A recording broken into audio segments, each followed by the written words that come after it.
जय हिंद दोस्तों। तो स्वागत है आपका इस वीडियो में।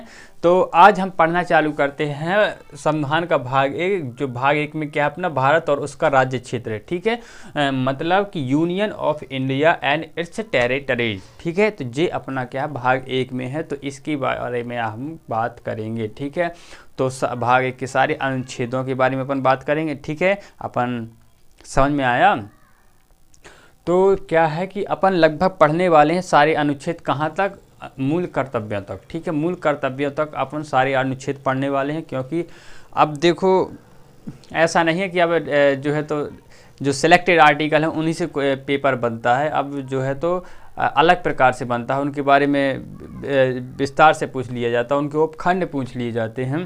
तो ये जो चीज़ हैं इनके बारे में जो है तो अब पूछा जाने लगा है। तो अपन जो तो मूल कर्तव्य तक सारे आर्टिकल पढ़ेंगे, फिर जो अपने जो है तो एग्ज़ाम की दृष्टि से इम्पोर्टेंट होंगे उनको अपन क्या है अपन उसको करते चलेंगे। ठीक है, अब तो हम भाग एक पढ़ने वाले हैं। तो क्या है, भारत और उसका राज्य क्षेत्र, union of India and it's territory. ठीक है, तो हम बात करेंगे आर्टिकल 1 संविधान के संविधान के अनुच्छेद 1 में क्या कहा है।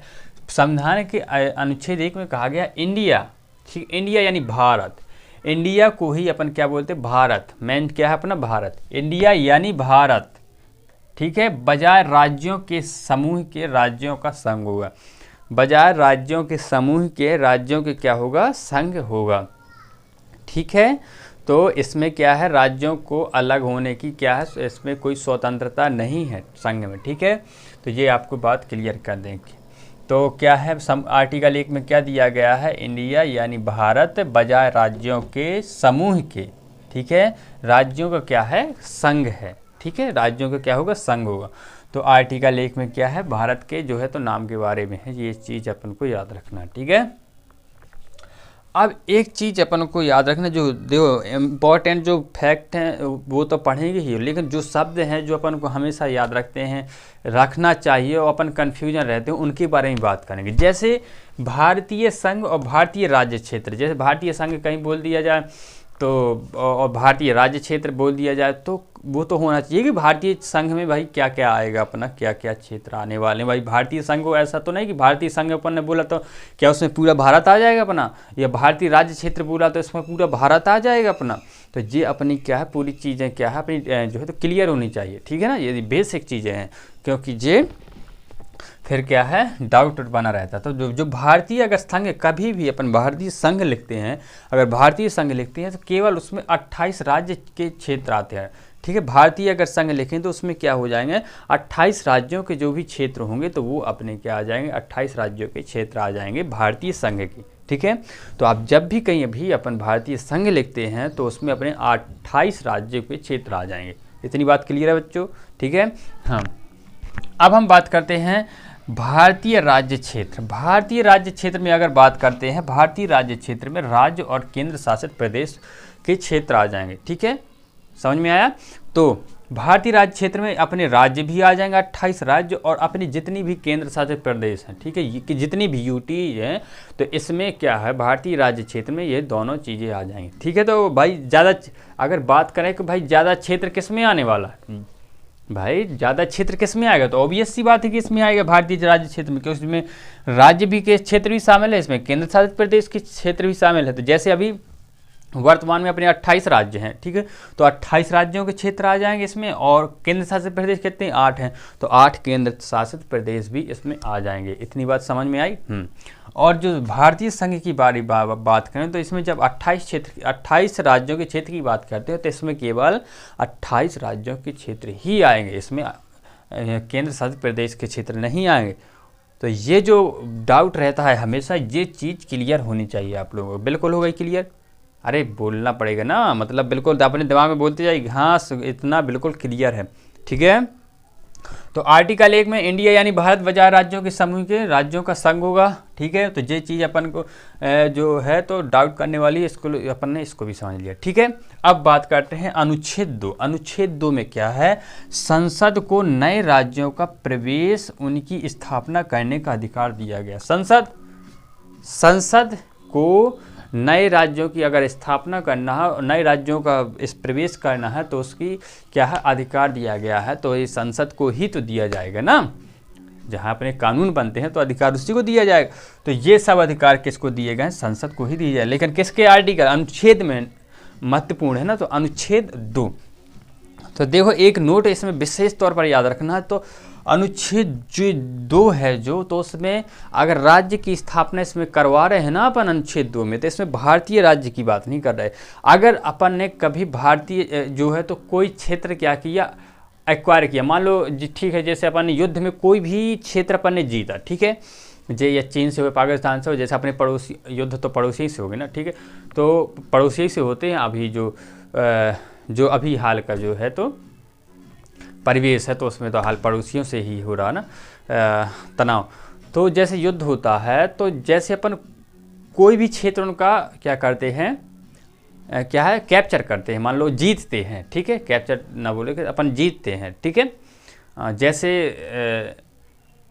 1962 के जो युद्ध में तो हो, जैसे कि अक्साई चीन जो है तो चीन के पक्ष में चला गया था, ठीक है। तो इस टाइप से अगर अपने भी पक्ष में कोई क्षेत्र आता है तो उस क्षेत्र को से संबंधित अगर राज्य की स्थापना करना है तो हम किस अनुच्छेद के तहत करेंगे, तो अनुच्छेद 2 के तहत करेंगे। बात याद रखने वाली है, ठीक है, पॉइंट बिल्कुल अच्छे से स्टार देकर लिख लेना है कि अनुच्छेद जो 2 है तो वो अपन कैसे राज्य की स्थापना करने की बात कर रहे हैं।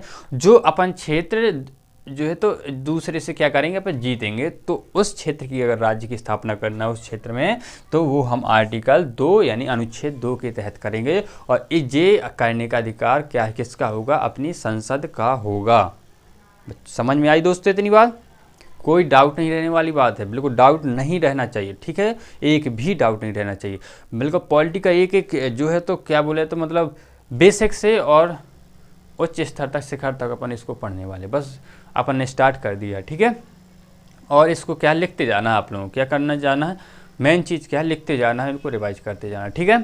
हाँ, तो इतनी बात समझ में आ गई। अब हम बात करते हैं अनुच्छेद 3 की, ठीक है। अब बात करेंगे अनुच्छेद 3 की, ठीक है। अनुच्छेद 3 की बात करते हैं तो क्या है, संसद को अधिकार देता, अनुच्छेद 3 संसद को क्या अधिकार देता है कि भाई नए राज्यों का गठन या स्थापना कर सकेगी, ठीक है। तो नए राज्यों का गठन स्थापना कर सकेगी कैसे, मतलब नए राज्यों के गठन और स्थापना कर सकेगी, किसी राज्य का क्षेत्र को बढ़ा सकेगी, मतलब किसी भी राज्य का जो है तो क्षेत्र क्या है बढ़ा सकेगी, किसी राज्य का क्षेत्र घटा सकेगी, ठीक है, किसी राज्य के नाम में परिवर्तन कर सकेगी और किसी राज्य की सीमा में भी परिवर्तन कर सकेगी, ठीक है। तो ये जो चीज़ें हैं ये अपन को याद रखना है। तो अब देखो चीज़ें अपन को दोनों आर्टिकल में क्या करना है, अपन को जो है तो अलग अलग जो है तो अंतर करके रखना है, ठीक है। कौन, आर्टिकल 2 और आर्टिकल 3, ठीक है, क्योंकि आर्टिकल 2 भी क्या है, राज्य को गठन करने की बात करता है और आर्टिकल 3 भी राज्य के गठन करने की बात करता है। तो अब इसमें जो है तो अंतर स्पष्ट किया जाएगा, ठीक है। अब आर्टिकल अनुच्छेद 3 जो है उसकी बात करता है जो भारतीय राज्य क्षेत्र में हैं।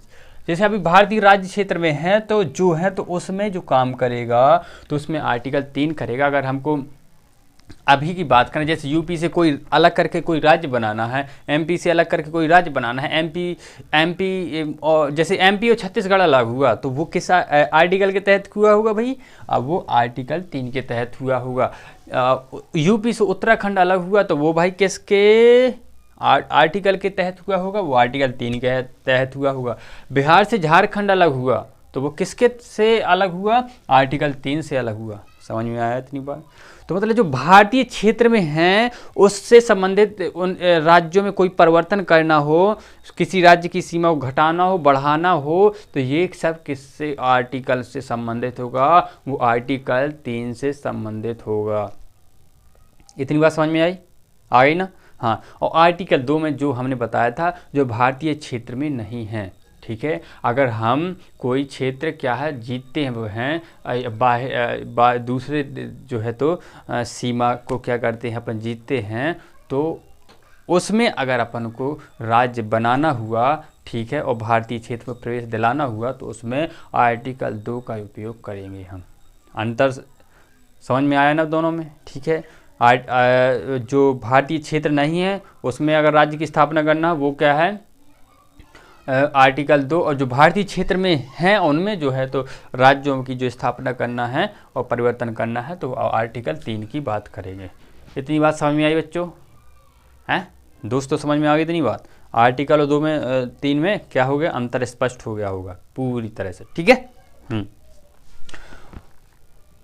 और आर्टिकल 4 की बात करेंगे। आर्टिकल 4 में क्या कहता है कि अगर आर्टिकल 4 में यह कहता है कि अनुच्छेद अगर 2 और अनुच्छेद 3 के अंतर्गत कोई भी परिवर्तन किया गया, कोई भी बदलाव किया गया है तो वो 368 के अधीन, इंपॉर्टेंट इसको याद रखेंगे, आर्टिकल 368 इसमें क्या है अभी बताते हैं। 368 के अधीन संविधान संशोधन नहीं माना जाएगा।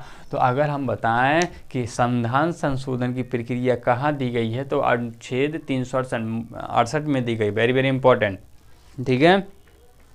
तो संविधान संशोधन की प्रक्रिया कहाँ दी गई है, अनुच्छेद 368। तो अगर हम अनुच्छेद 2 और अनुच्छेद 3 के तहत अपन कोई भी परिवर्तन करते हैं, याद रखना अनुच्छेद 2 अनुच्छेद 3 के तहत कोई परिवर्तन करते हैं, जैसे अनुच्छेद 3 के, जैसे मान लो अपन ने जो मध्य प्रदेश से छत्तीसगढ़ अलग हुआ था, यूपी से उत्तराखंड अलग हुआ था, बिहार से झारखंड अलग हुआ था, तो उसमें संविधान संशोधन नहीं किया अपन, साधारण संशोधन के द्वारा ही, साधारण बहुमत के संशोधन द्वारा ही इसमें क्या कर सकते हैं, काम कर सकते हैं, ठीक है। साधारण बहुमत की ज़रूरत होती है, इसमें क्या होती है, साधारण बहुमत की ज़रूरत होती है और इसमें जो है तो ये बदलाव हो जाते हैं। तो इसमें संविधान संशोधन की प्रक्रिया नहीं होती है, याद रखना, ठीक है। संविधान संशोधन और किस में दिया गया, 368 के अधीन। तो यही तो कह रहा कि अनुच्छेद 2 और अनुच्छेद 3 के अंतर्गत किया गया कोई भी बदलाव अनुच्छेद 368 के अधीन संविधान संशोधन नहीं माना जाएगा, नहीं माना जाएगा, नहीं माना जाएगा। समझ में आई दोस्तों? ठीक है, यहाँ तो कोई बात दिक्कत नहीं। तो यहाँ पर ये पूरा क्या है अपना भाग 1, यही है भाई, 4 अनुच्छेद हैं, कोई दिक्कत नहीं है, 4 अनुच्छेद हैं भाग 1 में, ठीक है। और ये इंपॉर्टेंट है, ठीक है। तो हमने बताया था मूल कर्तव्य तक अपन क्या क्या पढ़ने वाले हैं, सारे अनुच्छेद पढ़ने वाले हैं, ठीक है। और इन क्वेश्चन बनते हैं बहुत ज़्यादा इनसे, तो इसलिए अपन क्या बना इनकी बात कर रहे हैं, ठीक है। तो ये भाग 1 पूरा कंप्लीट हो रहा है यहाँ पर, ठीक है। ये जो है चीज़ ख़त्म है, ठीक है। तो अभी इसके बाद अपन क्या पढ़ने वाले हैं, भाग 2। भाग 2 में अपनी क्या है, सिटीजनशिप है। वीडियो लंबा तो नहीं हो रहा? चलो तो फिर क्या है अपन आगे पढ़ेंगे, ठीक है। तो अगली क्लास में मिलते हैं अपन, ठीक है। तो अगर वीडियो आपको अच्छा लगा तो दोस्तों के साथ शेयर करते चलो यार, और जो है तो चैनल को सब्सक्राइब और लाइक करते चलो, ठीक है। तो मिलते हैं नेक्स्ट वीडियो में, तब तक के लिए नमस्कार, जय हिंद।